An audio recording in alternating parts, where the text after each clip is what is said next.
por la Cayetano Heredia. Recordarán ustedes el vacuna Gates, ¿no? El famoso y tan despreciable vacuna Gates, que nos ha puesto en la palestra mundial, ¿no? Por una falta ética y de principios en la investigación. Sí, ustedes ya conocen la historia, la han vivido. Y entonces ese estudio nunca llegó a publicarse. Se interrumpió, se suspendió y nunca llegó a publicarse. Entonces, como teníamos solamente este dato de la vacuna en ese momento de Emiratos Árabes Unidos, el Ministerio de nuestro país hizo que se aprobara la vacuna o el uso de la vacuna por emergencia. Sí, nos empezaron a colocar la vacuna por una emergencia, no porque había un sustento técnico mayor o porque haya habido resultados de un estudio en nuestro país. No ha sido de emergencia, porque ya mucha gente estaba muriendo. Teníamos que aplicarla. La vacuna inició, usted recordará, el febrero del 2021, ¿sí? Justo a mediados, cuando estábamos en pleno ascenso de la segunda ola pandémica. La línea verde es Perú. Más o menos aquí, febrero, empezó a vacunarse, justo cuando estamos ascendiendo por la segunda ola, cuando nadie creía que iba a presentarse una segunda ola, ¿no? Después de la primera, todos estaban felices, dejaron las mascarillas, algunos dejaron de vacunar sus 2 dosis, y vino la segunda ola, pues, y mató a mucha más gente en nuestro país. En este ascenso se colocó la vacuna. Los primeros en recibir la vacuna justamente fuimos el personal sanitario. Te recordarás, ¿no? Todo el mundo se colocaba su vacuna y al toque su foto para el Face, o su foto para el TikTok, para el Instagram, ¿no? Somos un país sui generis, donde la educación, pues lamentablemente no es uno de nuestros pilares. Como dato, en el momento del inicio de la vacunación teníamos una tasa, 9 de febrero, teníamos una tasa de 18.89 muertes por cada millón de habitantes. Bien. Comparándonos con otros países, por ejemplo Italia, Reino Unido, Canadá, esto fue anterior, pero no tan grande como la ola en Perú. Fíjense, las olas en los otros países avanzaban rápidamente, ascendían y luego bajaban, y eran estrechas. En cambio, en Perú se prolongaron. Sí, entonces, eso hace que la epidemia mate a mucha más gente, ¿no? No es la idea. Entonces, con ese preámbulo, con ese contexto, tú ya más o menos lanzas el objetivo de la investigación. ¿Qué quieres hacer con tu trabajo? Nosotros pretendimos, perdonen ustedes, determinar la efectividad, no eficacia, ojo, es diferente, la efectividad de esta vacuna en el personal sanitario de justamente esta región del trapecio andino, esta región menos favorecida. Ese es nuestro objetivo. El objetivo en toda investigación es el faro de la investigación, es la guía de la investigación. Si tú tienes claramente un objetivo definido, probablemente todo lo demás venga o recaiga por sí solo. Mucho cuidado al momento de redactar el objetivo. Tiene que ser claro, preciso, sin ambigüedades. La parte metodológica. Esto lo vamos a ver en el capítulo 3, en el diseño del protocolo. ¿Qué métodos se utilizó? ¿Cuál es como les digo, la receta? La metodología es como cuando ustedes quieren preparar ají de gallina y se meten al YouTube y buscan un enlace de un video donde alguien experto pues prepare y te enseñe cómo hacerlo, ¿no? Una guía, una receta. Lógicamente es una pauta, no es que te salga igualito que lo que estás viendo en la tele, ¿no? Pero es una pauta. Entonces, la metodología o los métodos en investigación es como una receta de cocina, donde te dicen específicamente cuáles son los ingredientes, cómo los debes añadir, en qué momento los debes mezclar para poder obtener el resultado final. En metodología de investigación, esta receta está dada, por ejemplo, por el tipo de estudio. El diseño, en este caso. El diseño de estudio ha sido una corte retrospectiva. Es un seguimiento, pero hacia atrás. La población, justamente estas 5 regiones, con 2 cortes, ¿no? Una corte de no vacunados de 11.505 personas no vacunadas y otra corte de vacunada con 2 dosis, 44.201 personas. Más o menos, esa es nuestra población de estudio. El periodo, la delimitación temporal, se hizo entre febrero y junio de 2021, entre las semanas epidemiológicas 6 y 26. ¿Cuál fue nuestra fuente de información? Este es un estudio de fuente secundaria. Ya nosotros no generamos la información, solamente la recopilamos. Esta información la pudimos recolectar de las grabaciones de vacunación, de los sistemas de vacunación. Ustedes recordarán el COVID, por ejemplo. El laboratorio, los resultados del laboratorio, del INS, algunos del hospital, las historias y las enfermedades de los hospitales, los registros de defunción, por ejemplo, del SINADEF, y todo el resto de la información del sistema de investigación epidemiológica. Si estás hablando de una cohorte implica seguimiento. Entonces, el seguimiento, en inglés follow-up, fue de 14.6 semanas. O sea, ni bien se cumplió la segunda dosis, se iniciaba el seguimiento durante 14.2 semanas, o sea, 6 semanas. Justamente contados a partir del día 14, después de la segunda dosis, o sea, cuando se supone que ya los anticuerpos de la vacuna, o la dosis de la vacuna, ya están siendo efectivos. A partir de ahí se contaron esas 14.6 semanas. ¿Qué evento nos interesa registrar? Cuando hablamos de una cohorte, tenemos variable independiente y variable dependiente. La dependiente es el evento. ¿Qué evento nos interesaba? La infección, la hospitalización y la muerte. ¿Cuál es la vacuna en estudio? La vacuna Sinopharm, la Vivicorfacin. El periodo de interdosis era 21 días. Después de 3 semanas te podías colocar la segunda dosis. Ahora, ¿cómo identificábamos un vacunado infectado? Es una persona sintomática que salió positivo al PCR o al test de antígenos. No tomamos en cuenta las pruebas rápidas. Eso se llama control de confusores. Cuando tú tengas tu investigación, tienes que tratar de que la lectura o la medición de la variable que estás queriendo estudiar sea la más exacta posible, la más precisa posible. Nos hubiéramos querido que solamente sea PCR, pero el PCR no está disponible en todo el país, te recordarán. Sí, ahora, utilizar los test, las pruebas rápidas o las serológicas, pues hubiera sido un despropósito, ¿no? Porque sabemos que esas pruebas no eran para estudios de este tipo, definitivamente. Tenía mucho falso positivo y falso negativo. Entonces, lo que se aproximaba a una situación ideal era el test de antígeno, también con su rendimiento diagnóstico disminuido, pero por lo menos aceptable. La efectividad de la vacuna es calculada por el complemento del riesgo relativo, o sea, 1 menos el riesgo relativo. Acá ya estamos empezando a hablar de terminología analítica. Ya en los estudios de cohorte, ¿sí?, implican seguimiento y terminan con una medida de asociación que se llama riesgo relativo.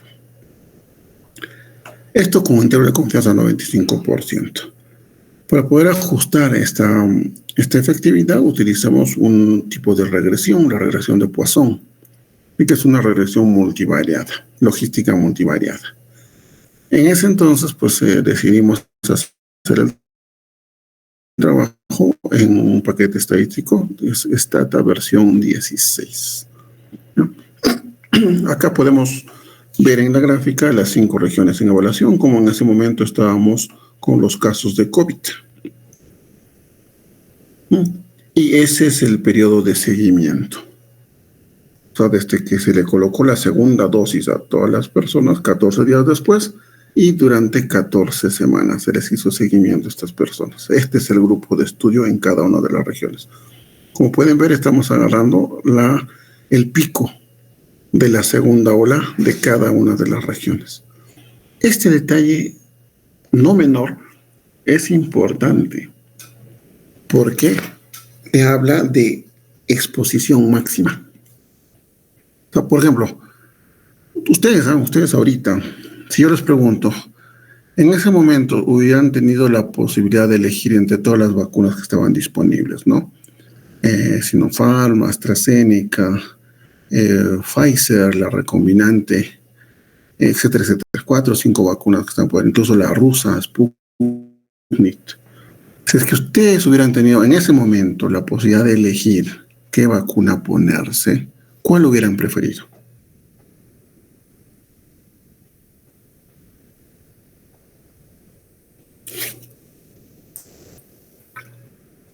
Yo la Pfizer, doctor. ¿Ya? ¿Alguien más?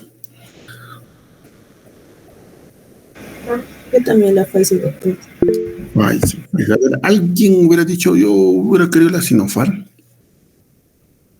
Alguien levante la mano a ver.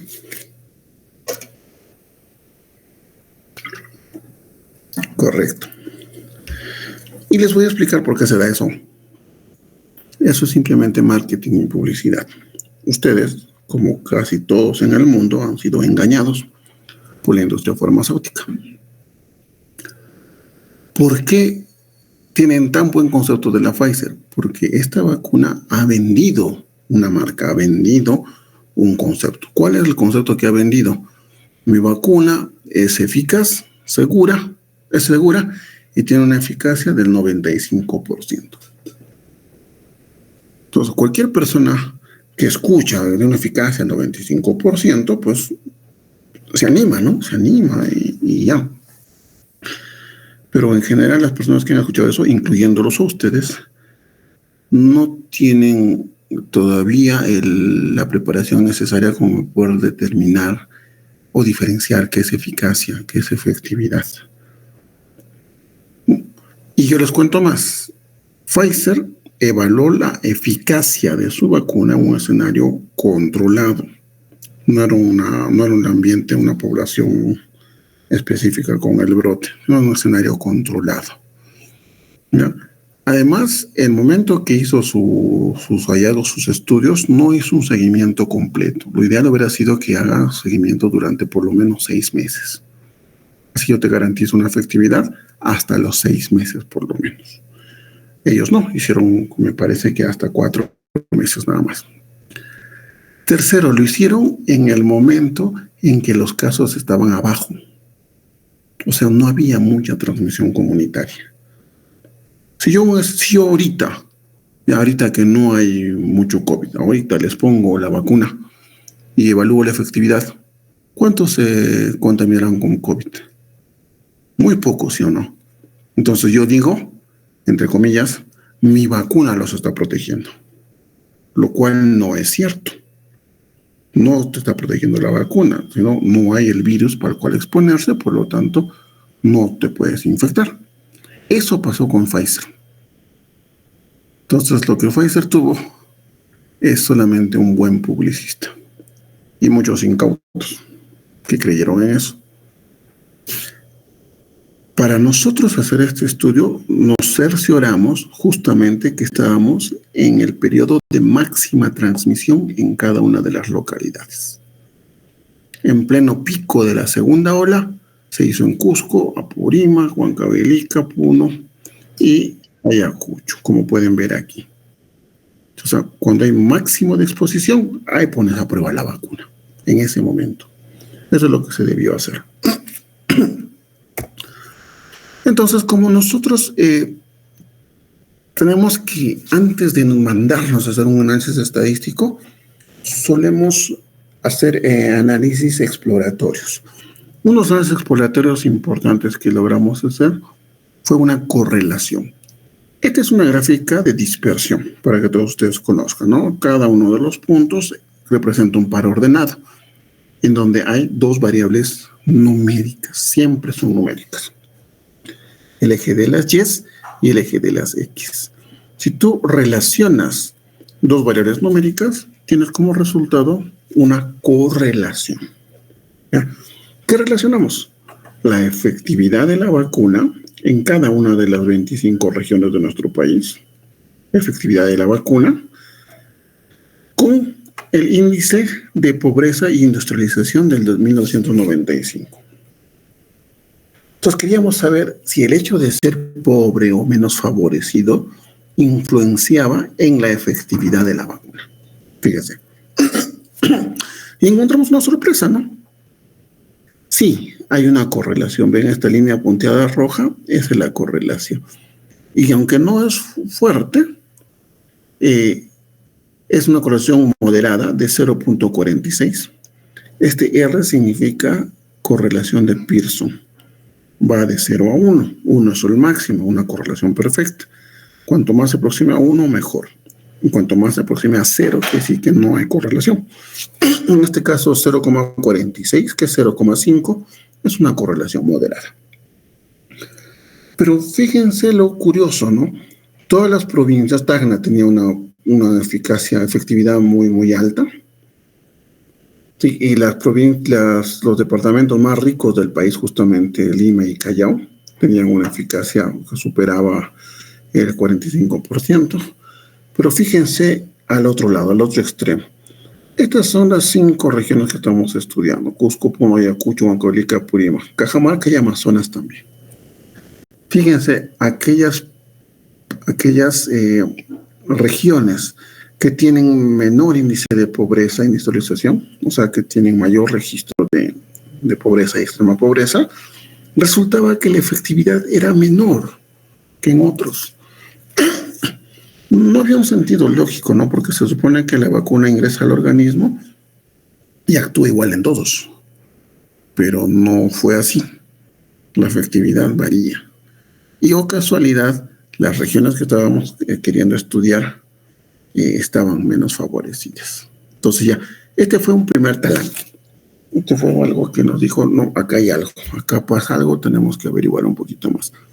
Las ideas de investigación vienen así. Agarras bases de datos, agarras información, empiezas a cruzar variables y encuentras algo. Encuentras algo, eureka, lánzate a hacer una investigación al respecto. ¿Sí?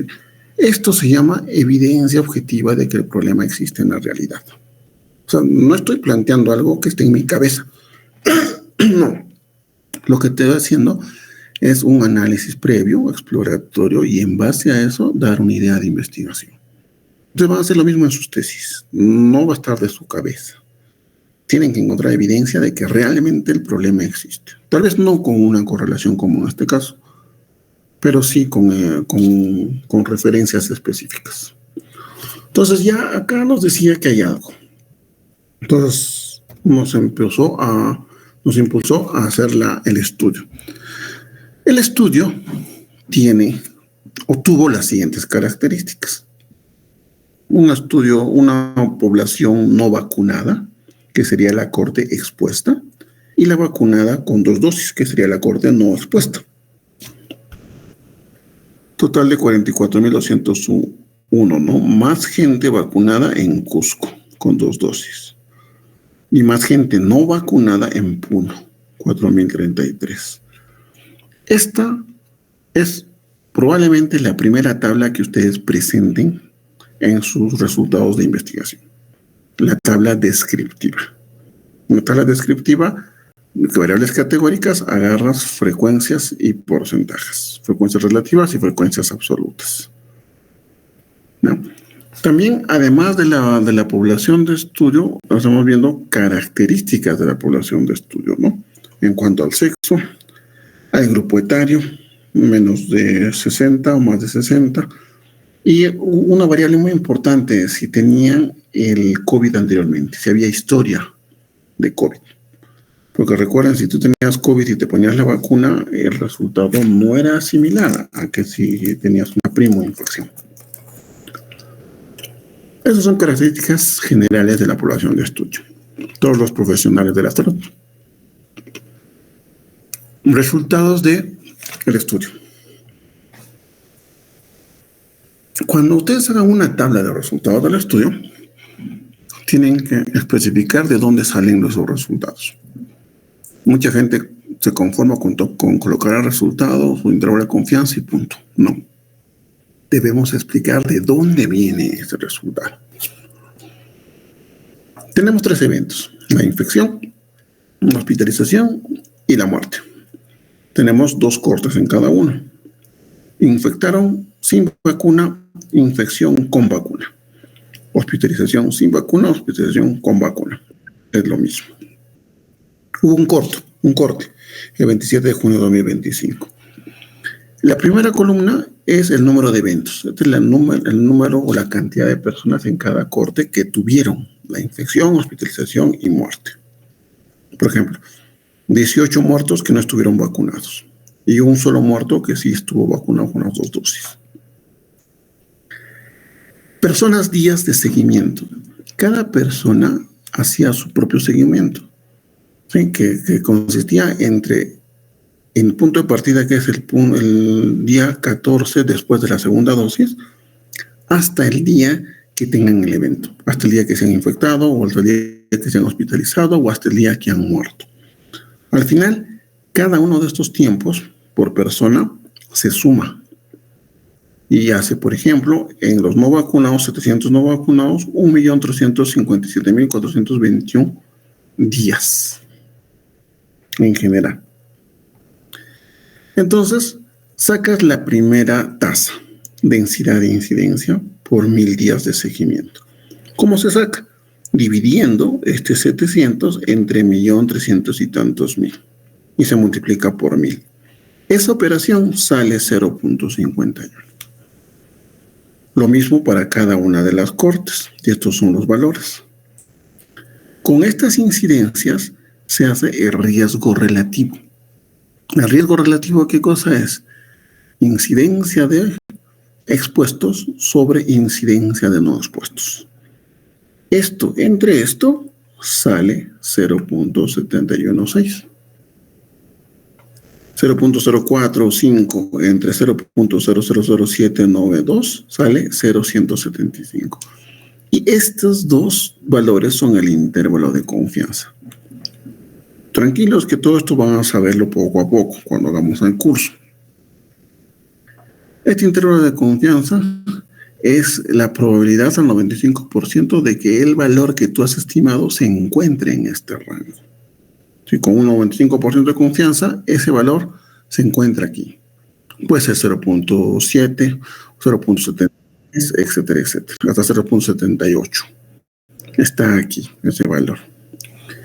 Entonces, esta densidad, radio de densidad, de incidencia, es la cruda. Y en los 3 casos nos salió significativo, el p-valor. P-valor es una probabilidad. ¿Cuál es la probabilidad de que de que me salga algo que no está dentro de lo planificado? Es menos de 0.0001. O sea, es muy poco probable. Eso quiere decir. Y para ver la efectividad, lo que haces es el complemento. Recuerda, 1 menos el riesgo relativo. Este es el riesgo relativo. Y hacemos la operación y nos sale 28.4, 82.5 para hospitalización y 97.9%. Ojo, por ciento.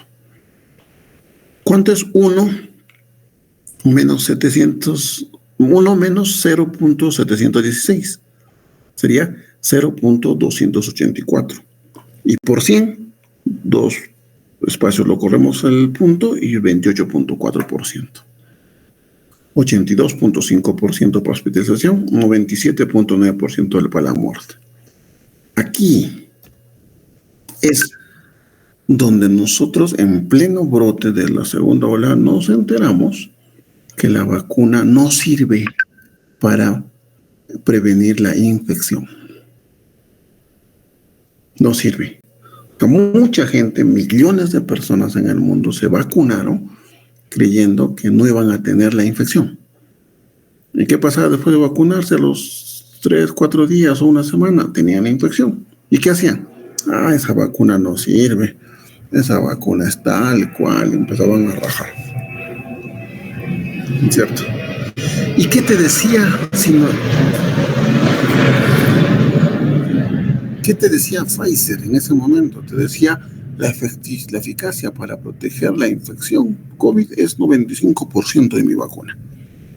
Entonces todos los peruanos, sobre todo, sin leer, como zombies, iban a los centros de salud a pedir su Pfizer. Uno de los engaños a la salud pública más grandes de la historia. Todo por no saber interpretar un resultado. Pero al contrario de esto que ya sabíamos, eso le dijimos al presidente Sagasti. Yo estuve en la comisión que visitó al presidente en Palacio de Gobierno para explicar esto. Le dijimos, presidente, la vacuna no es útil para controlar la infección. Las infecciones van a seguir, el brote va a seguir. Lo que la vacuna hace es protege las complicaciones de la enfermedad hasta un 82.5%. Y previene la muerte hasta 97.9%, es bastante alto. Entonces el mensaje que se debe lanzar es que vacúnese para proteger su vida, no vacúnese para no tener COVID. Porque la gente se vacunaba, iba a fiestas, iba a reuniones con confianza, no, estoy vacunado todavía decía. Bueno, gran parte de esa gente ha muerto. Y aunque suene mal, pues Darwin tenía razón. No, esto es evolución. Probablemente la gente menos preparada, evolutivamente hablando, pues nos ha abandonado, nos ha dejado.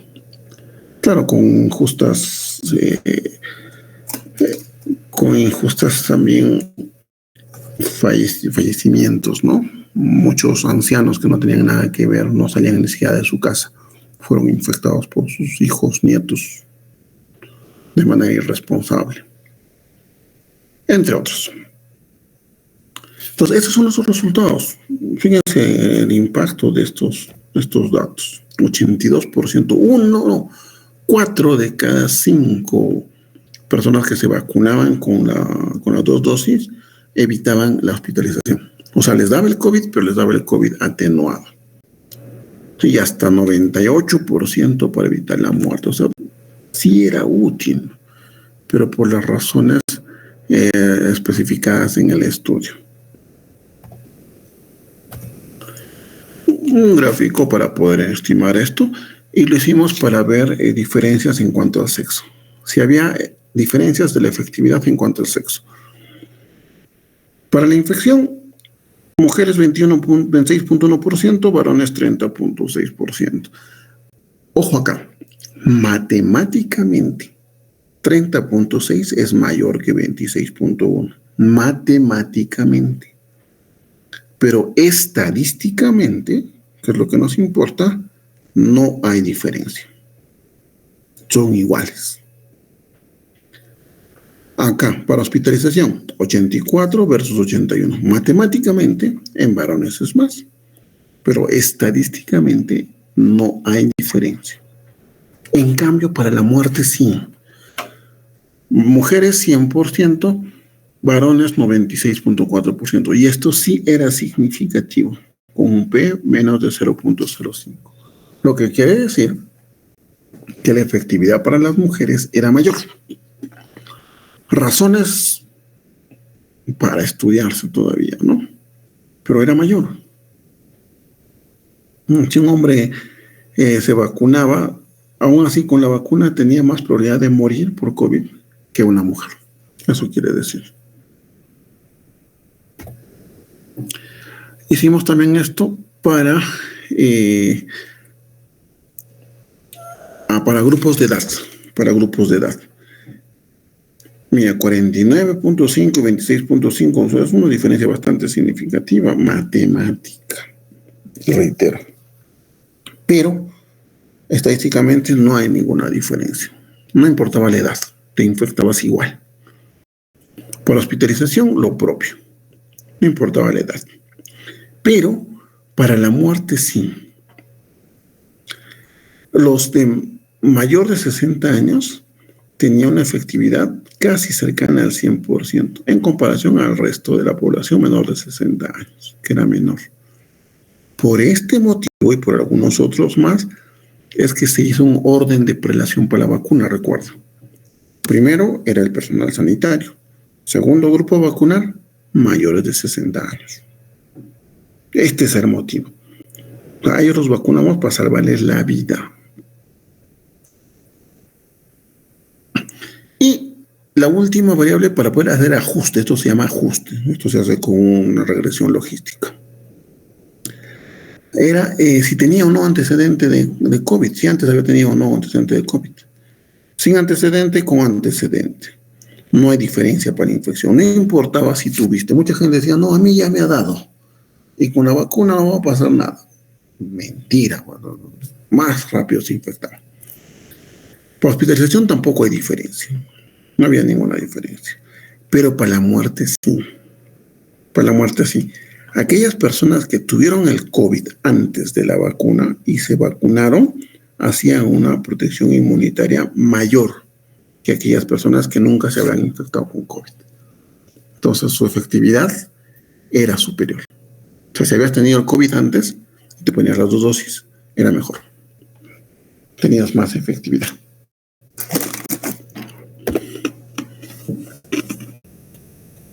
Y el objetivo, no olvidar, el objetivo de la investigación era comparar los valores del trapecio andino, justo de esas 5 localidades, con el promedio nacional. Aquí está comparando el trapecio andino versus Perú. Una efectividad para la infección de 28.4, que no había ninguna diferencia con lo Perú. Para hospitalización de 82.5, tampoco sin diferencias. Acá sí hay, perdonen ustedes. En la muerte y hospitalización no había diferencias entre trapecio andino y el resto del Perú.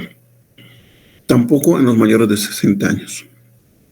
Pero para la infección sí encontramos diferencia. Aquellas personas que vivían en el trapecio andino tenían una efectividad menor de la vacuna en comparación al promedio nacional. Entonces, por alguna razón, el estar menos favorecido industrialmente o políticamente, económicamente, también incidía en la efectividad de la vacuna, reduciendo esto. Entonces, es un hallazgo principal del trabajo. Un poquito para explicarles, ¿no?, el periodo de estudio. Estas son las fases del COVID, la primera, segunda, tercera ola, 2020, 2021, 2022. En verde las infecciones, en negro las defunciones.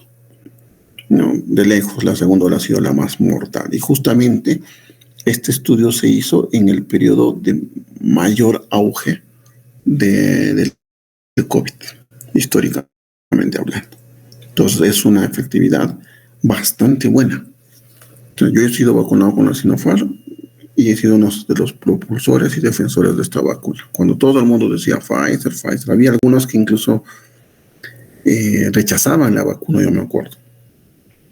Pues decían, bueno, te vamos a poner AstraZeneca. No, mejor voy a esperar que llegue Pfizer.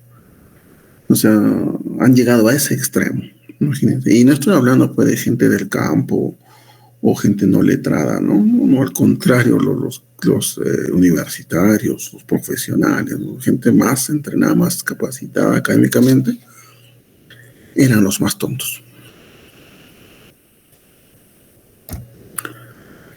El impacto, tú tienes que mostrar en tu investigación que con tu investigación es una situación, sin tu investigación es otra. Hay que demostrarlo, ¿sí? En azul están las muertes de la población en general, a nivel nacional. Y en líneas rojas, muertes, pero solamente del personal sanitario. La primera ola no hay mucha diferencia. Los que trabajaban en los hospitales, médicos, enfermeras, biólogos, morían en la misma cantidad que la población en general. Pero desde el 9 de febrero del 2021 que inició la vacunación, fíjense cómo la curva de defunciones en el personal sanitario cae más rápidamente que la curva general. En esta curva ya no hay este segundo pico, por ejemplo. Entonces la cantidad de personal sanitario que se ha salvado gracias a la vacuna está evidenciada. Y justamente ahí nos centramos para estudiar.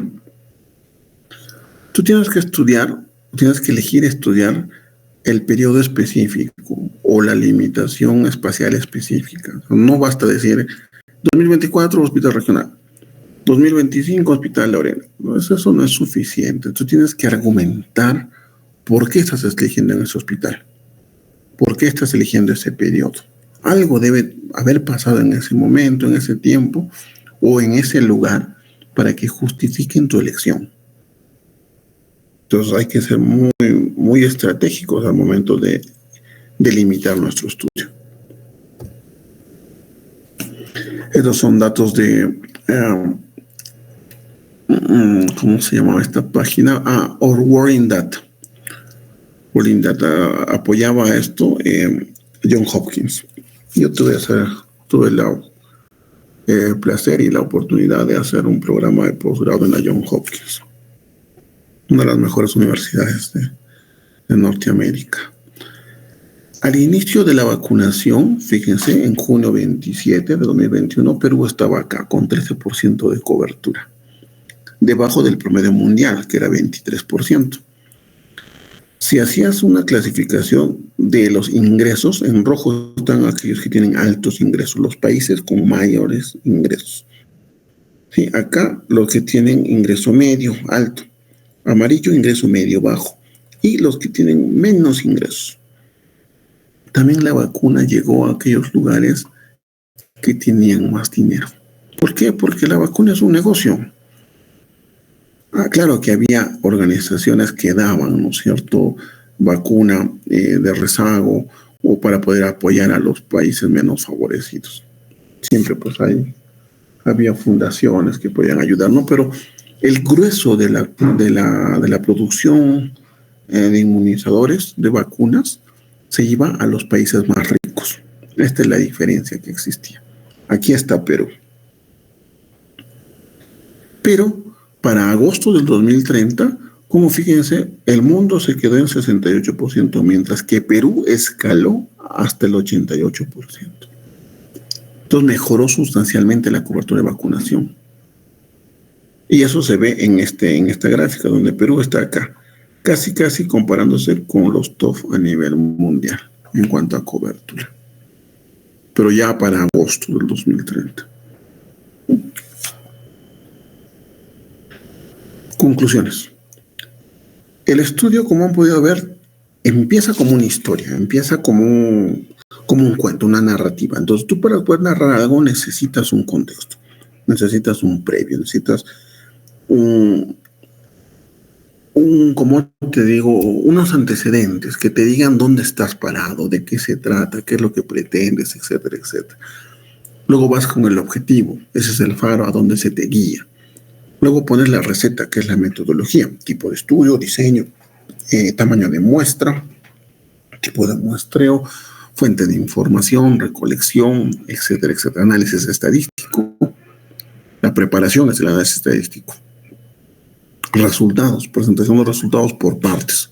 Primero resultados descriptivos, luego resultados analíticos, luego el impacto en la salud pública. Es importante tener un impacto. Si tú no estudias solamente para graduarte, ojo. Entonces están en este curso para aprender a hacer investigación. Como colateral van a tener su título, porque la tesis que van a presentar les va a servir para obtenerlo. Pero ese no es el objetivo. El objetivo es que aprendan a investigar. Y de eso, pues, de esa tarea nos vamos a encargar nosotros. Y si este aprender a investigar recae en un resultado sanitario que interese a la población, pues un golazo, ¿no? Ganaste.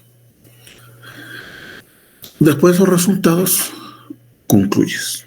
Luego recomiendas. Dentro de las conclusiones más importantes de este estudio tenemos que la vacuna de Sinopharm, usada en 2 dosis, tiene una efectividad aceptable para disminuir la muerte y el riesgo de hospitalización, pero su efectividad disminuye en la prevención de la infección del COVID. Hay que ser sutil cuando das una conclusión, ¿no? No vas a poner, pues la vacuna no sirve. No, hay que ser sutil, académico al dar una conclusión. ¿Hay o existen diferencias de la efectividad de la vacuna para prevenir muerte significativamente altas en las mujeres, en los mayores de 60 años y en aquellos que han tenido una infección previa de COVID? Lo que les mostré, los ajustes correspondientes. La efectividad de esta vacuna para prevenir la infección es de 28.4%, con un intervalo de 21 a 34 en el trapecio andino, y es significativamente baja en relación al promedio nacional. O sea, nuestra pregunta de investigación se responde con esta tercera conclusión. No existen diferencias o no se encontraron diferencias de la efectividad para prevenir la hospitalización y la muerte en el trapecio andino comparado con el promedio nacional. Solamente había con la infección. Los primeros resultados del estudio fueron presentados al presidente de la República, justamente como les mencioné. Y eso fue un aliciente para continuar con la vacunación. En algún momento, mucha gente empezó a dudar. Muchos peruanos dijeron, no, ¿por qué no se ante la Sinopharm? Que no sirve. Llegó una campaña mediática increíble. Nunca había visto tanto odio, ¿no? hacia una intervención sanitaria tan importante como es la vacunación. Todos los periódicos, medios de comunicación, prensa escrita, hablada, radio, audiovisual, etcétera, etcétera, empezaron a despotricar contra la vacuna. Y se llegó un momento a cuestionar la compra de un siguiente lote de esta vacuna. Dijeron, esa vacuna no sirve, no hay que comprar, estamos haciendo daño, mucha gente se infecta. Ustedes han vivido la historia. No les voy a tratar de especificar mucho. Pero este estudio lo presentamos a Sagasti y sirvió para darle fuerza al presidente y autorizar la compra de un nuevo lote de Sinopharm. Él, al margen de lo que dice la prensa y el resto de población, confió en la ciencia, confió en los académicos, confió en nosotros y autorizó la compra de un lote adicional de Sinopharm, porque teníamos que seguir vacunando con esta vacuna. Y se aprovechó el mercado, ¿no? Porque como la vacuna de Sinopharm estaba desacreditada en ese momento, por los medios de prensa, no académicamente, entonces los costos se abarataron. Era una vacuna que muchos no querían y nosotros demostramos que era realmente efectiva. Por lo tanto, le salió mucho más barato al país conseguirla. Esta vacuna fue recomendada en nuestro país, justamente a razón de este estudio. Este estudio tuvimos a bien hacerlo con el asesor del viceministro de Salud, el doctor Paul Pachas, quien nos ayudó con el análisis y con algunas conclusiones de este trabajo. Y pues marcó la diferencia, ¿no? La pauta en la vacunación. Ya después hicimos otros estudios de efectividad que ya en algún otro momento les voy a compartir. Recomendamos que más estudios se necesitan para explorar justamente las inequidades sociales que hay y la relación que existe entre la efectividad de la vacuna. Hubiera sido preferible, nosotros no pudimos hacerlo, pero hubiera sido preferible estudios más largos, mínimo de 6 meses, justamente para poder determinar si es necesario o no aplicar un refuerzo, un booster. Nuestro país, yo creo, fervientemente, se equivocó, nuestras autoridades se equivocaron, porque en vez de concentrarse en completar las segundas dosis de la mayor parte de la población peruana, y así haber salvado la vida, empezaron a publicitar la tercera dosis, luego la cuarta, luego la quinta, y los espacios entre dosis y dosis no estaban bien determinados. Algunos decían, después de 2 meses o 3 meses te puedes colocar la tercera. Ese quizás haya sido el error histórico en cuestión de vacunación que cometió el Perú. Porque ya en otro estudio nosotros demostramos que hubiera sido mucho más efectivo buscar a las personas que les faltaba su segunda dosis, completar su segunda dosis, antes de concentrarse en colocar una tercera. Había sido mucho más efectivo en salvar vidas. Ningún estudio acaba ahí. El término de un estudio implica el nacimiento de otro. La ciencia avanza y las personas van a estudiar en base a los antecedentes. Los antecedentes justamente se aplican a ello. Entonces, todo estudio genera nuevas preguntas, genera nuevas hipótesis. Nosotros planteamos la pobreza, la inestabilidad laboral y el pobre desarrollo de oportunidades en la población los expusieron a más infección de COVID-19.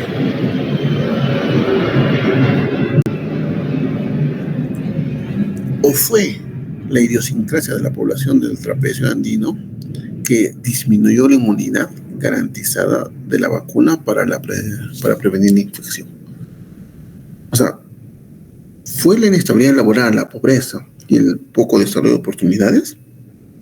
¿O es la idiosincrasia de la población, del poblador altoandino, que hacen que la efectividad de la vacuna disminuya? ¿Qué fue realmente?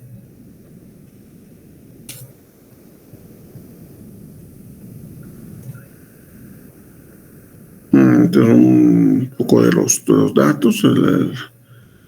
Este es el equipo de la residencia cuando hicimos la especialidad allá en Lima, del Centro de Epidemiología. Y bueno, gracias a ellos pudimos hacer no solo este viaje, ¿no?, sino otros más. Ya en algún momento les contaré.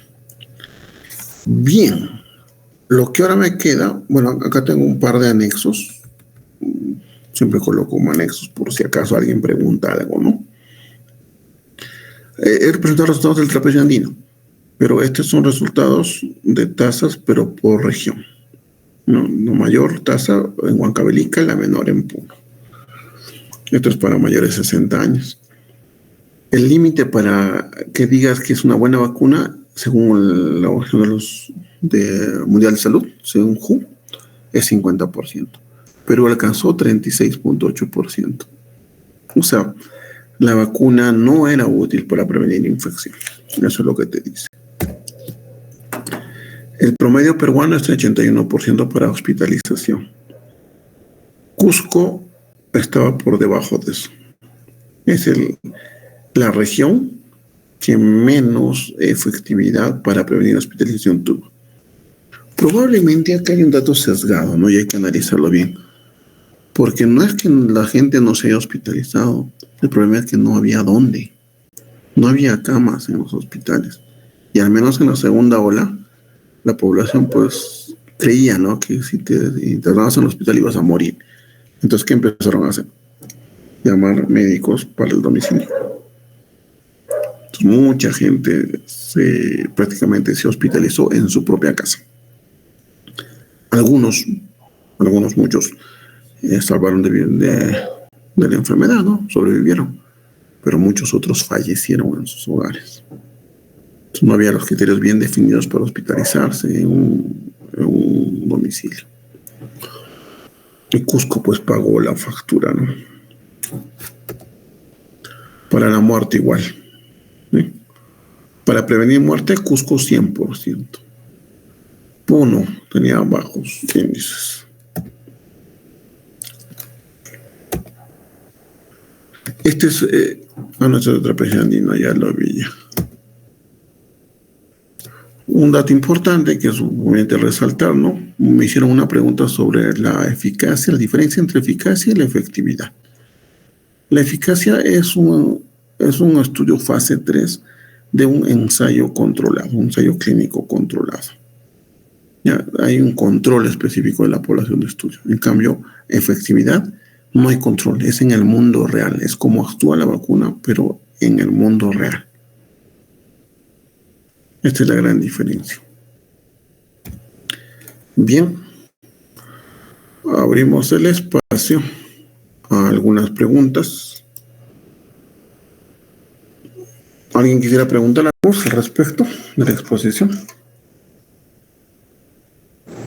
Doctor, buenas noches. Me gustó mucho la exposición.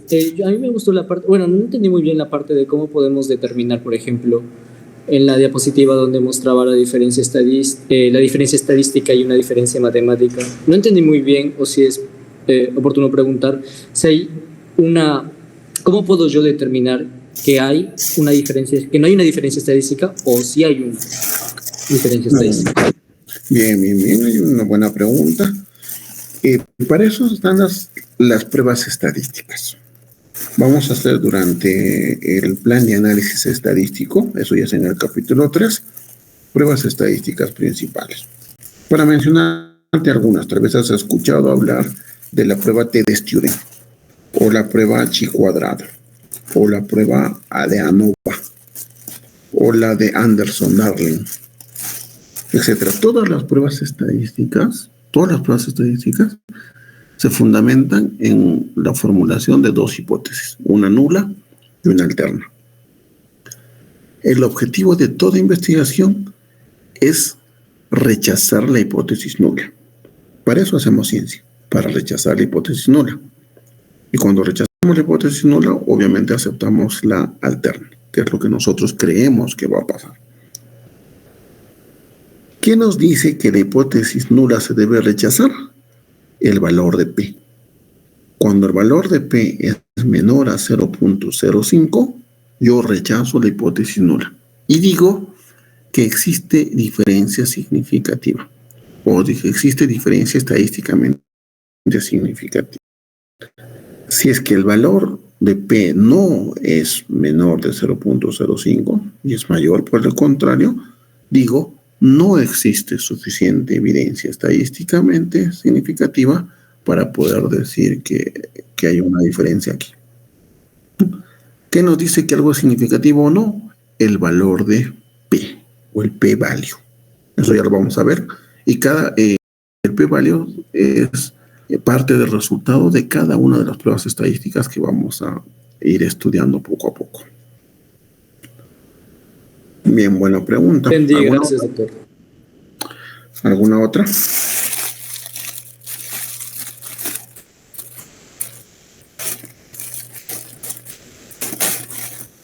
¿Alguna otra pregunta? Doctor, buenas noches. Una pregunta. Adelante. ¿Cómo nosotros podemos determinar si es que en una investigación o en un artículo existe algún sesgo? A ver. Ya. A ver.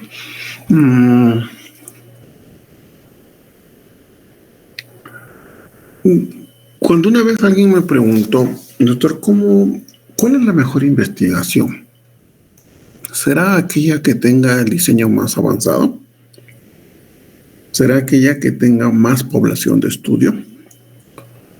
¿Será aquella que tenga más presupuesto o más financiamiento?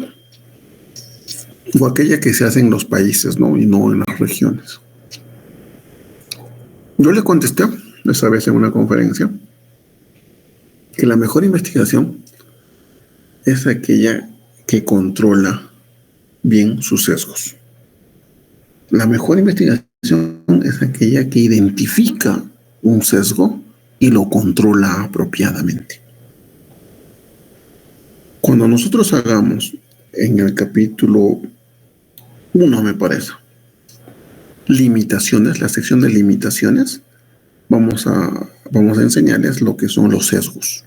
Hay diferentes tipos de sesgos. ¿Para qué estudiamos los sesgos? Para identificarlos, para saber dónde estamos ante un potencial sesgo y hacer lo posible metodológicamente para controlarlo, para que no afecte en tus resultados. Por mencionarles un ejemplo, tenemos el sesgo de información. ¿Qué es eso? Es cuando tú, por ejemplo, recolectas los datos de fuente secundaria. Llámese una historia clínica. Ese dato no lo has generado tú, ese dato no lo has recolectado tú. Tú solamente estás yendo y estás copiando el dato que alguien más en algún momento escribió. Eso es fuente secundaria. Entonces, ¿qué te queda en ese caso? Creer lo que dice la fuente secundaria. Tú no has visto al paciente, tú no le has medido la temperatura, ni la presión, ni el pulso, ni la frecuencia respiratoria. Tú has copiado las funciones vitales que están en la historia. Tú no sabes si esa frecuencia respiratoria, cardíaca, temperatura, se han tomado realmente. O de repente alguien se lo inventó. No lo sabes, es muy probable. Cuando no sabes de la veracidad de un dato, estás ante el sesgo de información. Es posible que tu fuente no sea la más apropiada. Entonces, si yo identifico eso, trato de controlarlo. Entonces, en vez de copiar el peso y la talla que me diste en la historia, agarro mi balanza, agarro mi tallímetro y voy y le mido y le peso. Ya está. Estoy controlando un posible sesgo. Otro ejemplo. Existe el sesgo de memoria, que es de parte del informante. Cuando tú haces una encuesta y preguntas cosas sobre el pasado, entonces vas a encontrar en algunas personas que te van a responder adecuadamente y con toda seguridad, pero en otras va a haber dudas porque no se acuerda la persona. Por ejemplo, si le dices, ¿desde cuándo usted toma pastillas para la presión o para la hipertensión? Alguno que tenga un diagnóstico reciente te dirá de frente, no, hace 2 años, doctor, o hace 1 año y medio, no sé, hace 5 meses. Pero ¿qué pasa de los hipertensos crónicos? Te dirán con toda seguridad, doctor, yo consumo hipertensivo desde 1988. ¿Habrá alguien que te diga eso? No. Eso es sesgo de memoria. ¿Cuándo vas a tener sesgo de memoria? En los estudios de casos y controles, en los estudios retrospectivos, o en las encuestas sobre enfermedades crónicas, hipertensión, diabetes, enfermedad renal crónica o cáncer. Si tú sabes que vas a tener ese sesgo, ¿cuál sería la mejor forma de controlarlo? ¿Cómo podrías controlar su falta de memoria en los encuestados?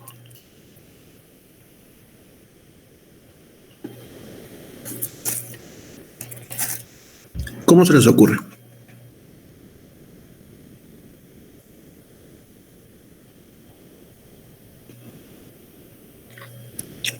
Revisen nuestra historia clínica, doctor. Y en la entrevista misma.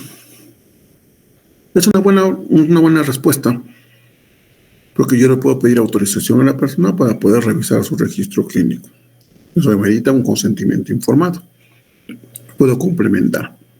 Pero digamos, en la misma entrevista, yo quiero que esa persona me conteste lo más preciso posible. ¿Cómo puedo hacerlo? Adelante. Jorge. Doctor, si ponemos tal vez intervalos de tiempo como hace 5 años o hace 10 años, hace 20 años tal vez. Correcto, muy bien.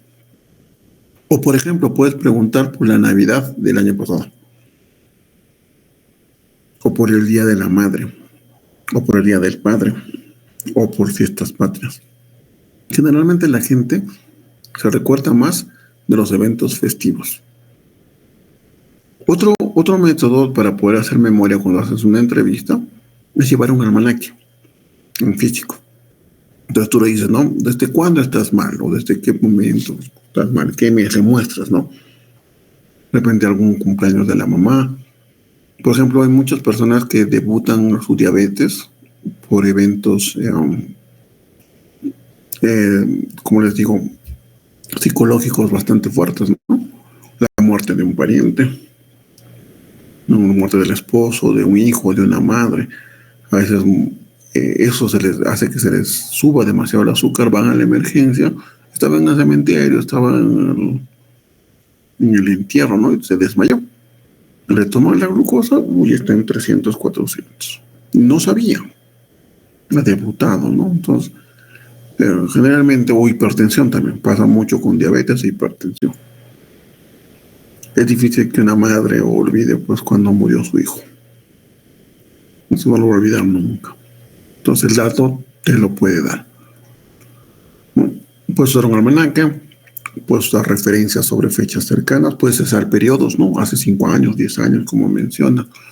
También puedes pedir la asistencia de un personal en el momento de la entrevista. Si estás entrevistando a un ancianito de 65 años, pide que su hija esté ahí o la persona que lo cuida. Entonces su hija le va a ayudar a recordar con la confianza que la tiene, le va a ayudar. Papá, ¿te acuerdas de este día? ¿Te acuerdas de esta fecha? No, la receta yo lo tengo acá, doctor, y te van a traer la receta, o etcétera. Entonces ya vas a tener un dato más exacto. ¿Se dan cuenta? Identifico un sesgo, memoria, y lo corrijo. En este caso hay estrategias para la corrección. Entonces, reiteramos, la mejor investigación es aquella que identifica apropiadamente y controla de una mejor manera los sesgos de investigación. Buena pregunta. ¿Alguna otra?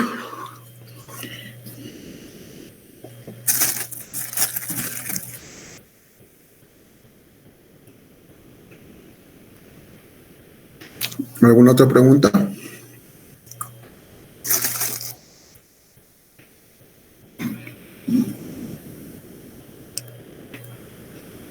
Bien. Voy a mostrarles algo más, ¿ya?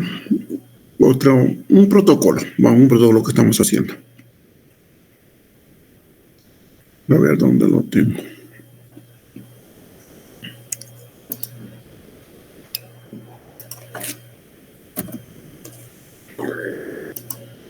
Acá está. Hemos presentado recientemente, en diciembre, un protocolo, un proyecto de investigación a financiamiento con Cano en la USAG. Ya nos van a dar resultados el siguiente mes, así que estamos cruzando dedos. Ojalá que nos vaya bien. Les voy a presentar un resumen de este protocolo.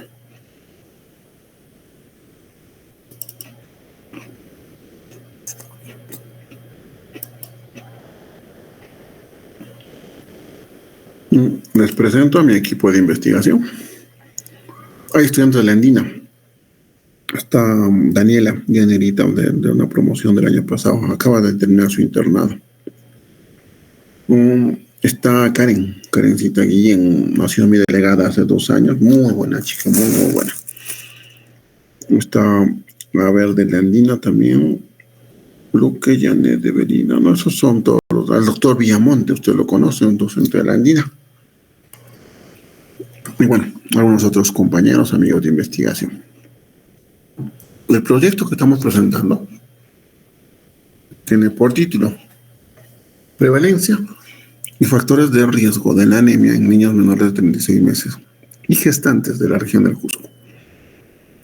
25-26 en este caso será, porque todavía no nos van a aprobar. Un estudio mixto. Como el anterior, hay que ubicar en nuestra región, al sur del país, con 13 provincias, 116 distritos. Los antecedentes, bueno, que ya conocen, ya no lo vamos a repetir mucho. El objetivo de la investigación, a ver, un ratito, creo que lo tengo esto en un formato más último.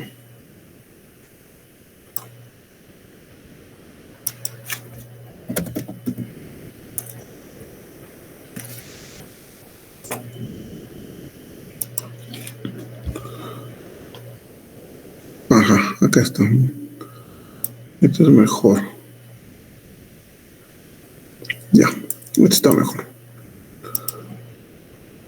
Sí, entonces hemos ya especificado mejor los investigadores y colaboradores. Ya. Antecedentes. Un poquito de contexto. ¿De qué se trata, no, este problema? Es una línea de investigación, un problema sanitario. En Cusco, estos son los datos históricos de la anemia, desde el 2011 hasta el 2023. En rojo, los datos de anemia según ENDES, la encuesta que se hace anualmente. Y en azul, según el sistema 100, el sistema nutricional del Ministerio de Salud. Y el último dato en verde, del GIS-MINSA. Fíjense, cada dato está con su intervalo de confianza. Esas son estas líneas negritas. El promedio o la proporción de anemia en nuestra región se ha movido entre 50 y 57 en estos últimos 12 años. De 50 subió, luego bajó otro poquito, volvió a subir, bajó otro poquito, subió, etc. Y los últimos 2 años, del 21, 22, 23, ha ido bajando hasta llegar a su punto más bajo históricamente, que es 49.9%. Esto según la encuesta de ENDES. Ustedes saben cómo se hace ese tipo de encuestas. Pero contrasta con lo que nos informa el Ministerio de Salud. El 100, primero me dice esto, ¿no? Estamos en 22, luego subió abruptamente a 64 en 2014. Pero luego empezó a descender de manera sostenida hasta 34. Y en el año 2023 ya llegamos a 29.7. Endes dice 50, la Jereza Cusco dice 30. O sea, son 20 puntos de diferencia, es mucho, es demasiado. Alguien se está equivocando. Obviamente el gobierno regional dice, le echa la culpa a Endes, que no saben hacer su encuesta, que es muy poca muestra, etcétera, etcétera, etcétera. Por su lado, Endes pues es nacional, es la fuente oficial, ¿no? Trabajan puro estadístico, tranca que se equivoque.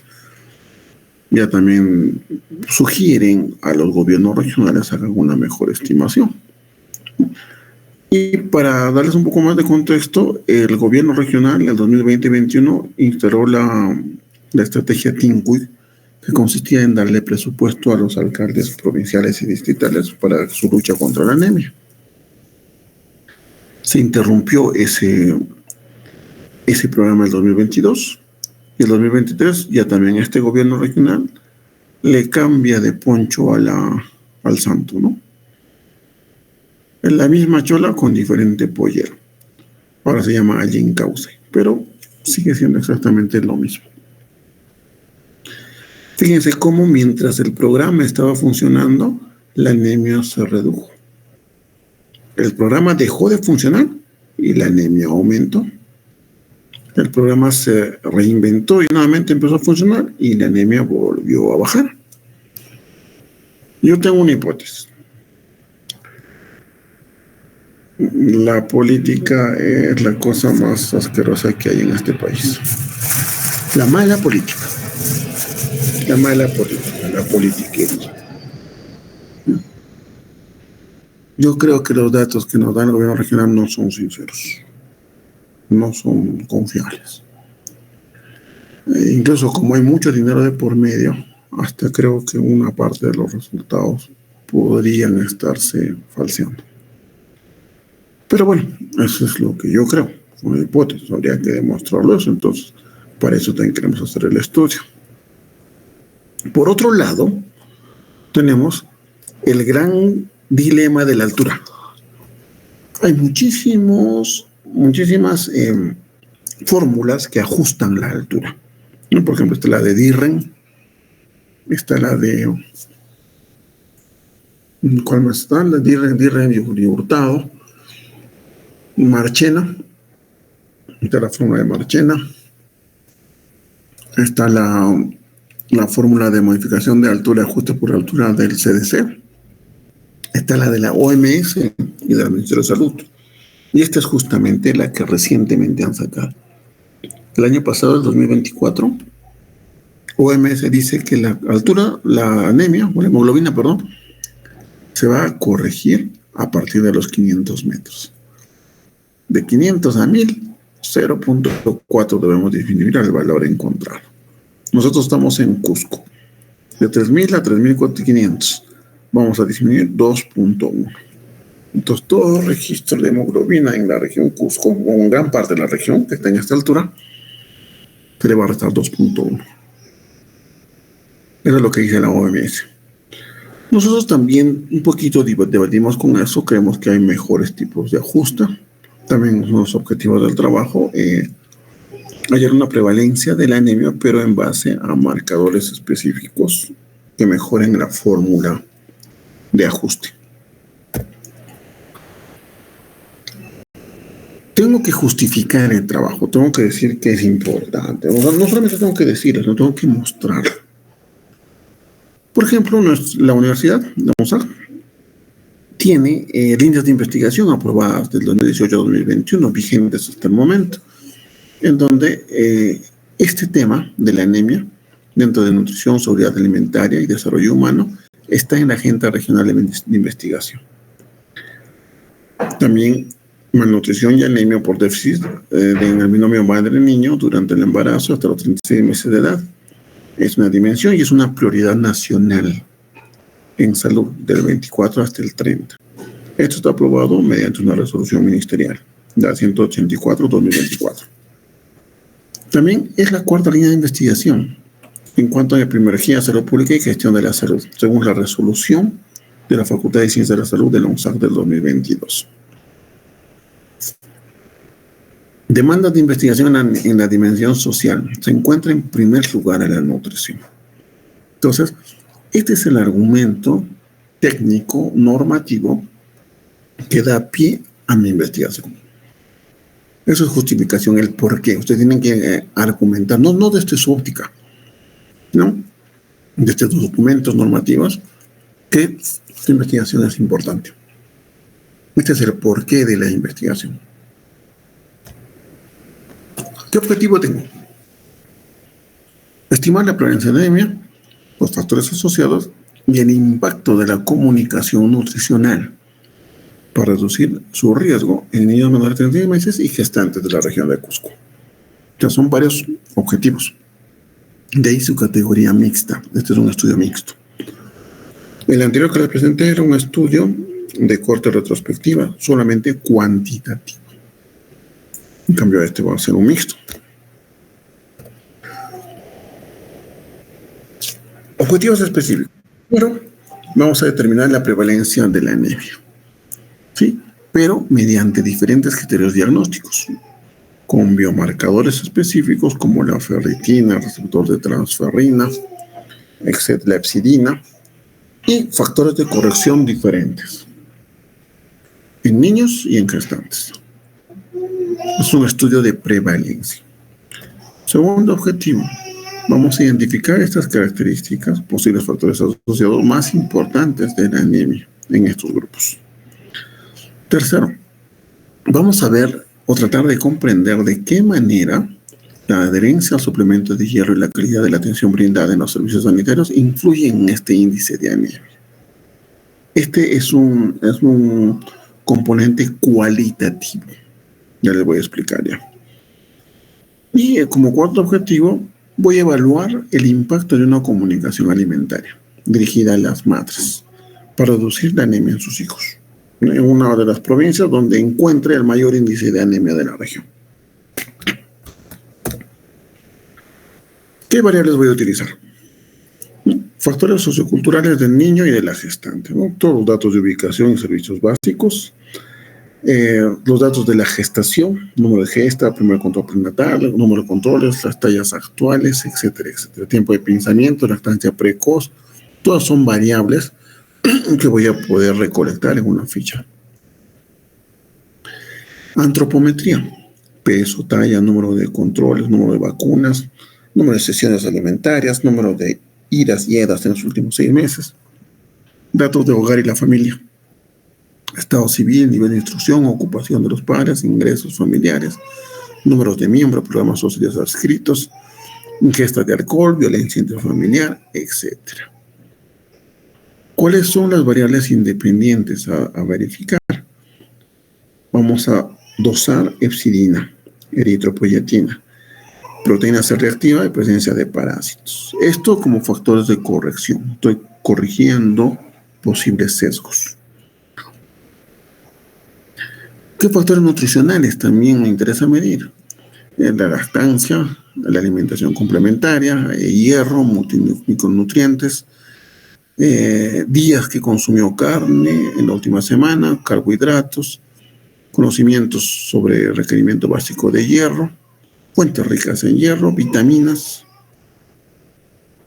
¿Y cuáles son las variables dependientes? ¿Qué es lo que yo voy a medir para decir que alguien tiene anemia o no? La hemoglobina, para empezar. El hematocrito. Las constantes corpusculares. Número, color y forma de glóbulos rojos, blancos y plaquetas. La ferritina, receptor soluble de transferrina, volumen corpuscular medio, hemoglobina corpuscular media, reticulocitos, etc.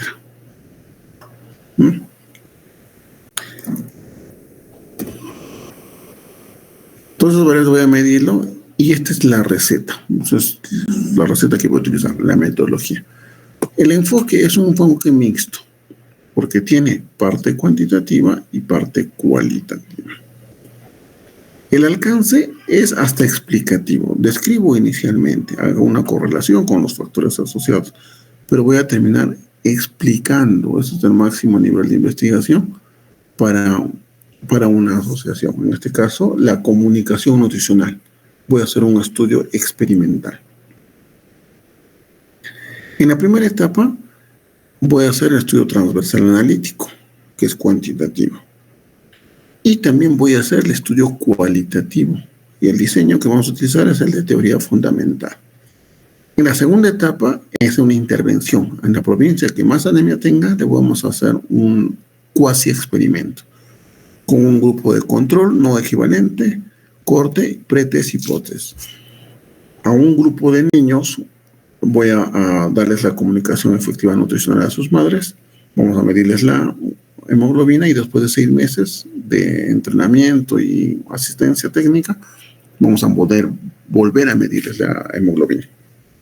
Vamos a hacer eso con un grupo. Y vamos a hacer lo mismo, vamos a hacer eso, pero sin la intervención con otro grupo de control, para ver si realmente esa intervención es efectiva. Eso es lo cuasi experimental. La población, niños y gestantes de los 116 distritos. Periodo del 25 al 27. Fuente de información, vamos a sacar la primaria.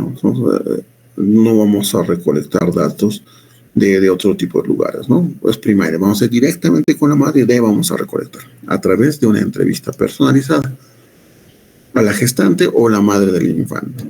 Y también va a haber fuente de información secundaria con datos del patrón nominal de Grajereza, el Gisminsa y el CIE. Las mediciones vamos a ver de los biomarcadores y la asociación de sus respectivas características. El tamaño muestral. Para los niños hemos calculado más o menos 3.263, porque la inferencia que vamos a hacer es provincial. O sea, vamos a decir en cada una de las provincias cuánto es el porcentaje de anemia. Cosa que no te da ENDES. ENDES, por ejemplo, te da solamente el promedio regional. En cambio, nosotros estamos pretendiendo sacar un porcentaje provincial. Y estratificadamente lo hemos dividido en cada uno de los distritos. Como hay esos 242, están distribuidos de esta manera en cada uno de los distritos. Entonces, el muestreo es aleatorio, probabilístico y estratificado. Este es el tamaño para las gestantes. Acá sí vamos a tener solamente, lo estamos estratificando para las provincias, pero nuestro dato va a ser solamente regional. Eso por un tema presupuesto.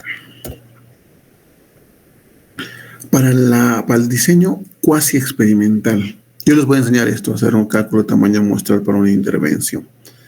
Tienes que encontrar un antecedente con un OR próximo a 2.4 y a través del EpiInfo, con estos valores que sacas de esta tabla, sacas el tamaño muestral. En este caso sería 245. Más el 10% de factor pérdida, 270. Como vamos a hacer 2 grupos, cada uno 135. A un grupo de 135 le intervengo y al otro solamente lo tengo como control. Metodología. La parte estadística. Voy a estimar la prevalencia y del ámbito de estudio inferenciable con su intervalo de confianza del 5%. Que va a calcular la razón de tasas de prevalencia. En el estudio anterior le hemos hecho el RR, recuerda. Ahora va a ser el RP, relación de prevalencia, con también su intervalo de confianza. Se va a analizar el comportamiento de cada uno de los biomarcadores, buscando el punto de corte más adecuado para el ajuste correspondiente de anemia según altitud. La intención del estudio también es generar una fórmula matemática que nos permite ajustar adecuadamente la hemoglobina para altura. Calcular razón de tasas de incidencias con intervalo de confianza, diferencia de medias para los grupos de intervención. Los valores vamos a ajustarlos a través de una regresión multivariada. Esto es análisis multivariado. Según corresponde, y se generan modelos matemáticos replicativos a través de Machine Learning. Vamos a utilizar R. El año pasado y el anteaño he tenido la oportunidad de que en el segundo semestre, o sea, en tesis 2, a los chicos de la Andina les he enseñado R, lo básico, para sus tesis. Y han salido felices. Es más, estamos tramitando un certificado para ellos. Si ustedes se portan bien, vamos a hacer lo mismo en tesis 2. Y además vamos a hacer el Atlas Team, que es un programa para estudios cualitativos. Consideraciones éticas, siempre es importante tener lo ético presente. Nos basamos en los principios éticos de la Declaración de Helsinki, la norma de eficiencia, la beneficencia, la autonomía y la justicia. Los principios del informe de Belmont: respeto a las personas, beneficencia y justicia. Los principios del Código de Ética de Nuremberg, principalmente el consentimiento informado. El Código de Ética y Ontología de nuestro colegio. Y la nueva norma de SINACID que salió para el Código Nacional de la Integridad Científica. Ya les voy diciendo, estos 4, Helsinki, Belmont, Nuremberg y el Código de Integridad Científica, vamos a leer en este semestre. ¿Ya? Van a tratar de leerlo, de repente resumimos, vamos a ver cómo hacemos. Estos son los instrumentos que vamos a utilizar. Han sido editados para poder recolectar datos en madres de los niños de 4 a 5 meses o en gestantes. Estos están previamente validados. Estos son los instrumentos cualitativos que vamos a utilizar para las entrevistas. Son pautas para entrevistas.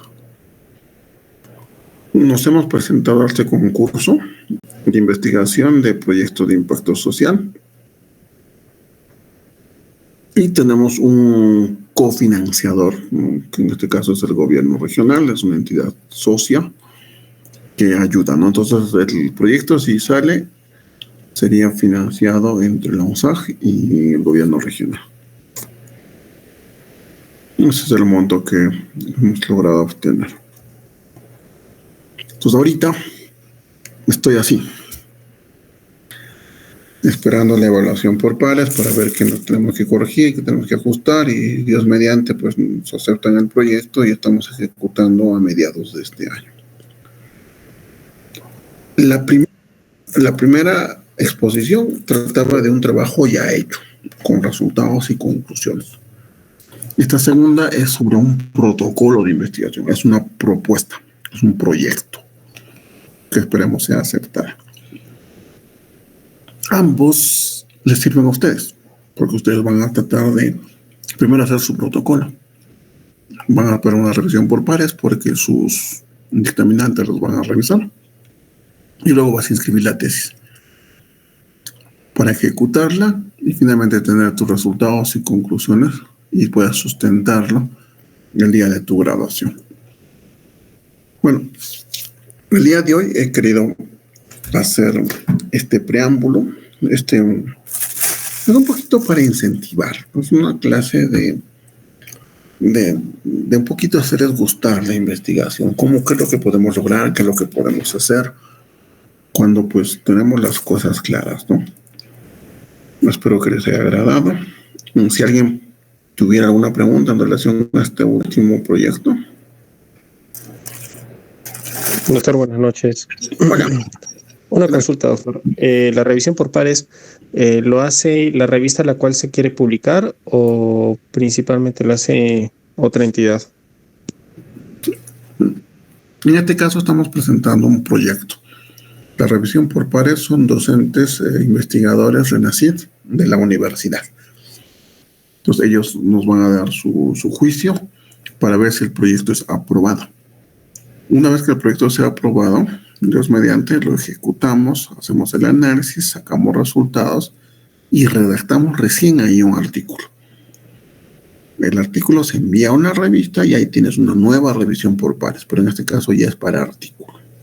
Ahorita estos pares revisan la metodología para la aprobación del proyecto. Está bien, doctor, gracias. Y en el caso en el que yo desee publicar, la revisión por pares lo hace, en este caso, digamos, sería la revista Scopus, ¿lo hace Scopus? Scopus es una base de datos. Una base de datos contiene miles de revistas que están indexadas. Entonces, dependiendo de la publicación, del tema que tengas o la línea que estés siguiendo, se puede buscar una revista adecuada y se puede postular, ¿no? Dependiendo de los resultados también, porque las revistas deben entender que buscan vender y tú tienes que darle un producto que venda. En este caso, algo que impacte. Si vas a hacer factores asociados a la donación de sangre, que les gusta hacer este tema a los chicos, a ninguna revista le va a interesar. No es el objetivo del curso tener un artículo, una publicación, pero yo durante todo el año los evalúo y a los que veo que tienen trabajos sólidos, bien definidos, con un norte bien claro, les ofrezco la asesoría y la condición es que publiquen. Todo eso ya estamos haciendo ahorita con los chicos que se están graduando y prontamente les vamos a presentar los artículos publicados. Entonces, mucho depende del rendimiento. O sea, ustedes son 44. No voy a poder ser asesor de los 44. Usualmente por semestre, 5 o 6 elijo de acuerdo a mis tiempos. Pero esos que elija, pues vamos a ir no solamente hasta la sustentación, sino hasta la publicación de un artículo. Ya les voy a explicar eso cuando estemos en el momento. ¿Alguna otra pregunta?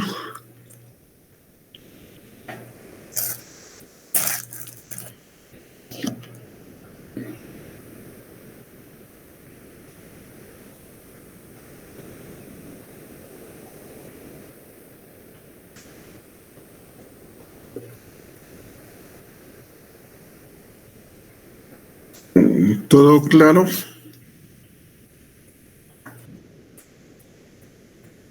¿Qué les pareció la propuesta del proyecto de anemia?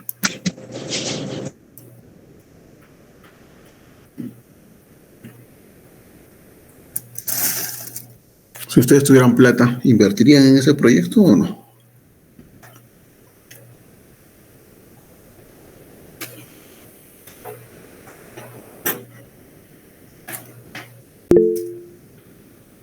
Gracias, Abraham.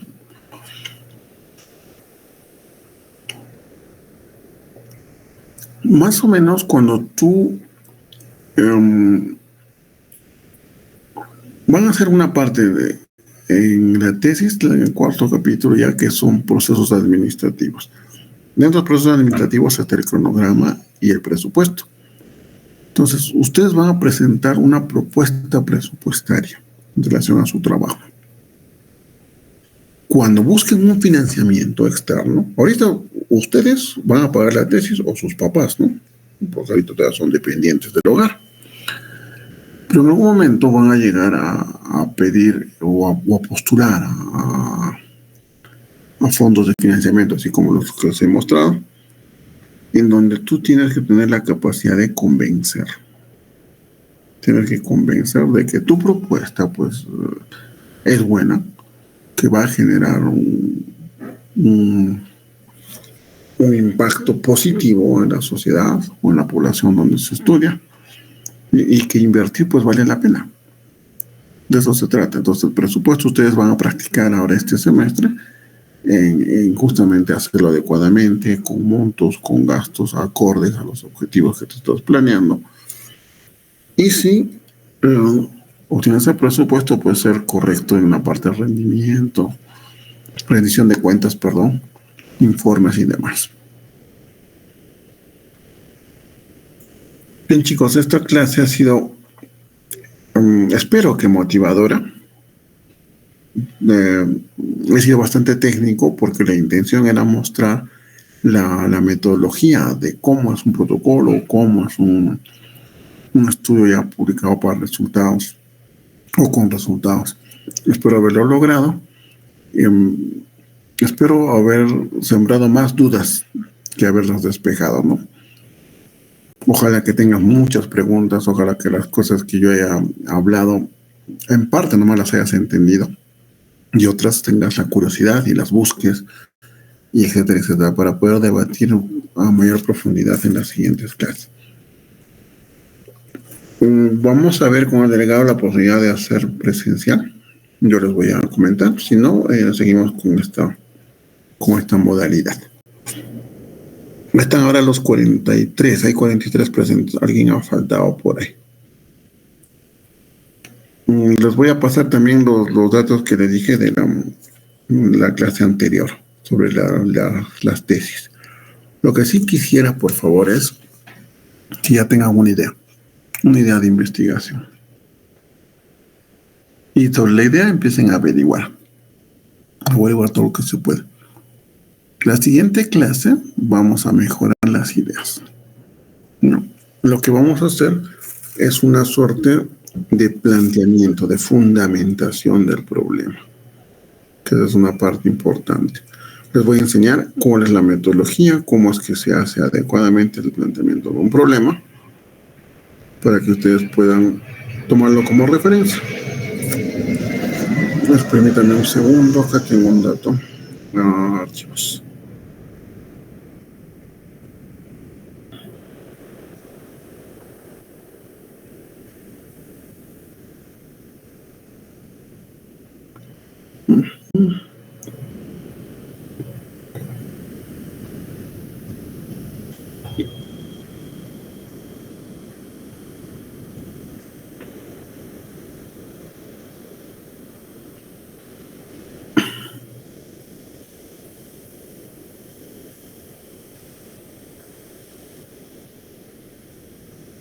Bueno, un segundo, por favor.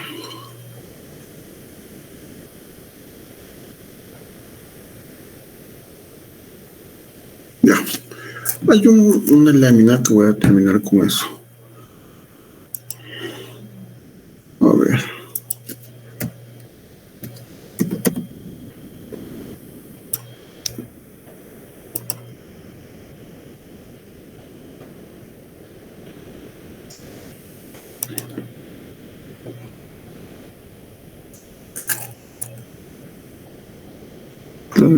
Tres.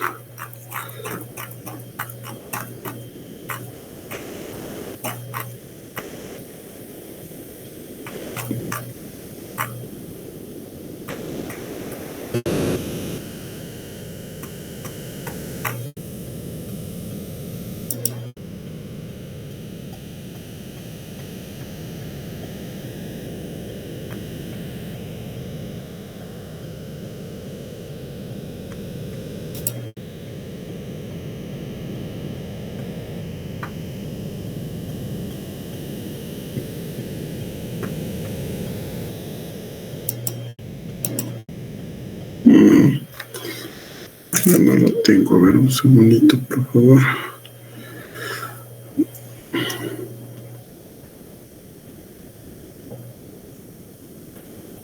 Estado. Ya.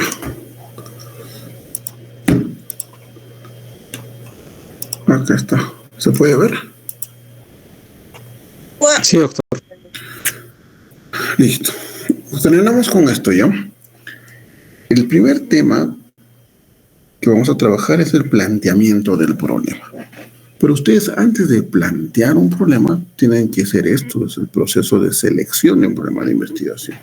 ¿En qué consiste? Observación.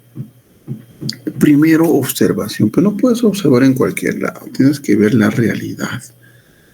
Lo que hace la mayoría de estudiantes es irse a los repositorios de las universidades de nuestro país, de cualquier universidad, e intentan plagiar, intentan copiar. Es un triple error. Uno, porque el contexto no es el mismo. Una tesis o un trabajo que resultó en Ancash no puede replicarse en Cusco. El contexto, la realidad es diferente. Dos, copiando lo que alguien más hizo, no solamente copias sus aciertos, sino también sus errores. Y es mucho más difícil remachar un proyecto ya hecho que iniciar uno desde cero.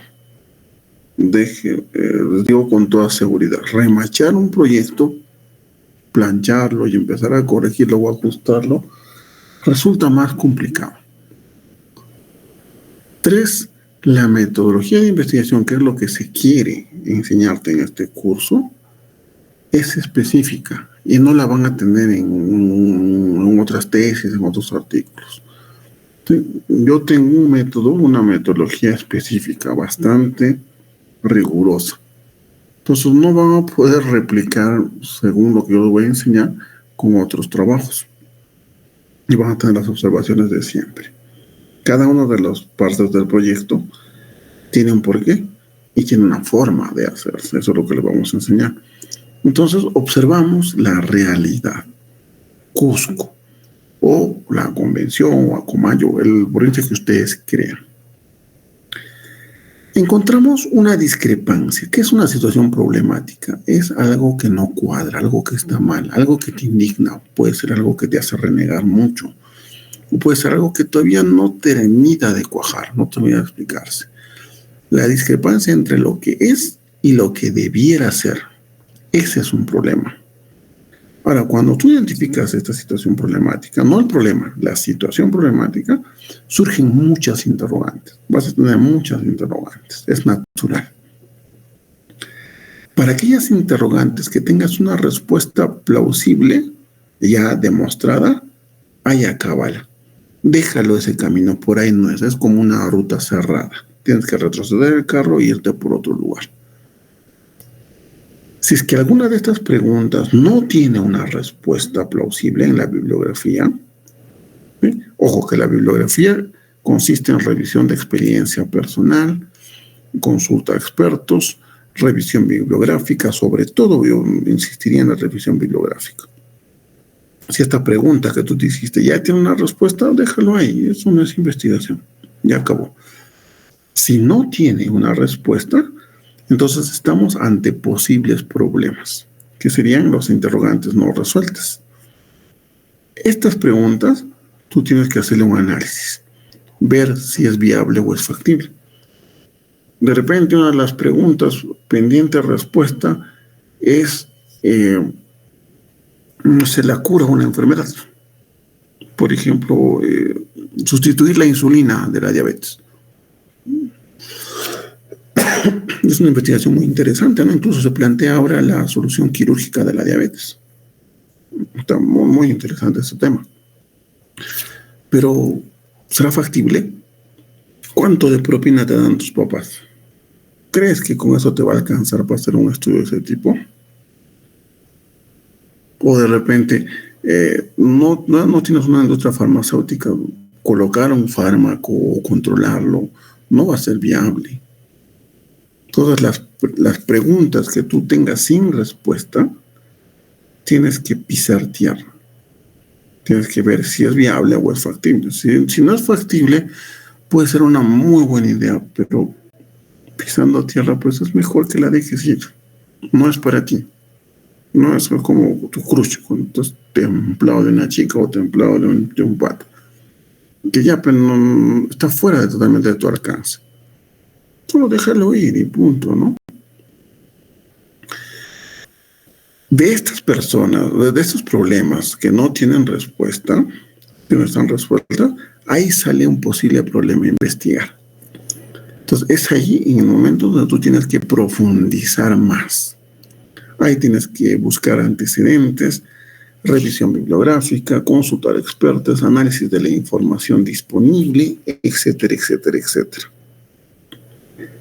Si el posible problema a investigar después de esta revisión más profunda tiene una respuesta, ahí déjalo, ahí acaba, no sigas con eso. Pero si no hay una respuesta, ahí ya tienes la definición de un problema.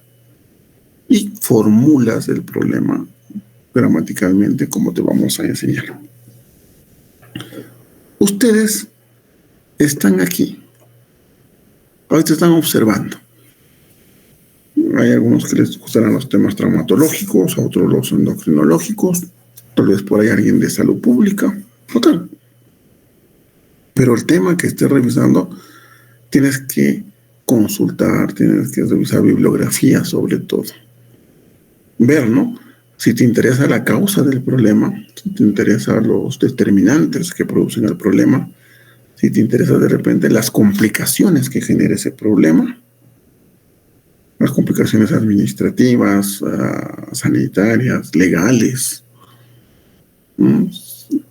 Si es que ese problema te mueve, una clave, un tip para poder tener un problema sólido es que te guste.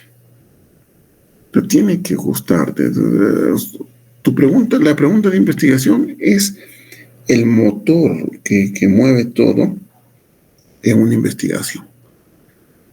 Tiene que ser algo que te guste, que te apasione o que te haga renegar demasiado, o sea, que no lo soportes. No soportas ver todos los días, todas las madrugadas haciendo cola a la gente para una atención. Entonces ya, pues, investiga algo al respecto, ¿no? Trata de resolverlo.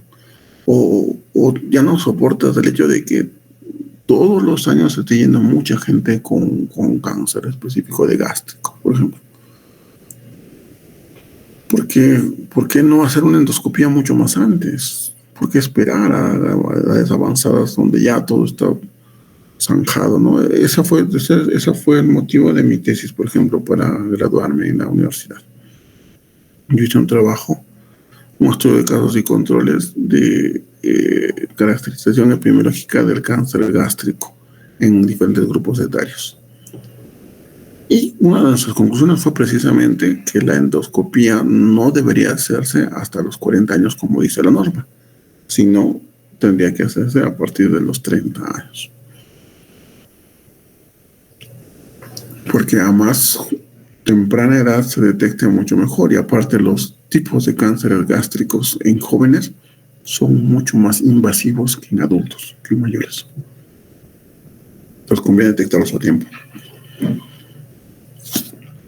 Reitero, estamos aquí. Tienen que pasar todo esto y van a tener probablemente esta semana para eso. Y ustedes ya tendrían que acá tener posibles problemas o posible problema a investigar. Con esa idea de investigación, nos vemos la siguiente semana.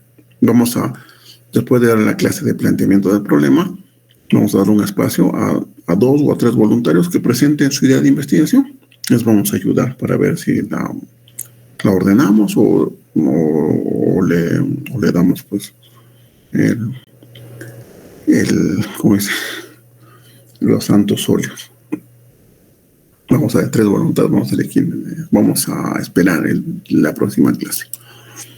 Bien, chicos, les voy a pasar esto al delegado para que lo tengan presente y nos vemos el siguiente martes. Tengan buenas noches. Gracias. Buenas noches, gracias, doctor. Gracias. Gracias. Chao, chicos.